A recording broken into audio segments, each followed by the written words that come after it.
Els cromes s'han de netejar i s'han de retallar. Llavors, imagineu-vos que jo vull a aquests dos, però amb el fons aquest de Nova York. Llavors, aquí he de fer dues coses. Primer, retallar els laterals. Ho poso així perquè ho veieu millor. Aquests laterals no els vull. Llavors, a controles d'efectos,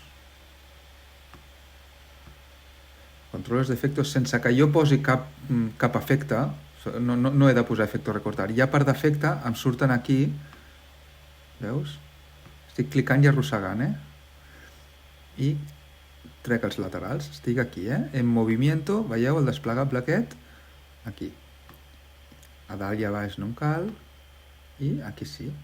Ja he retallat. Vale. I ara que està retallat, ara he d'aplicar l'efecte ultra, que aquest sí que l'he d'anar a buscar. Ja sabeu que heu de posar la paraula ultra, l'arrossego aquí al croma, no em fa res perquè li he de dir al verd i li poso el verd. Clar, quin és el tema? Que els cromes s'han de netejar, perquè mireu quina quantitat de verds que hi ha.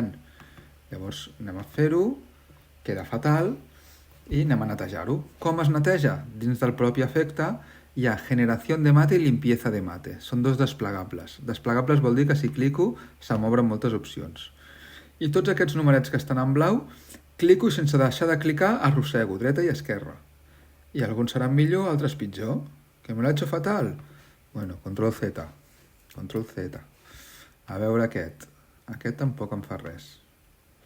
Bueno, una miqueta.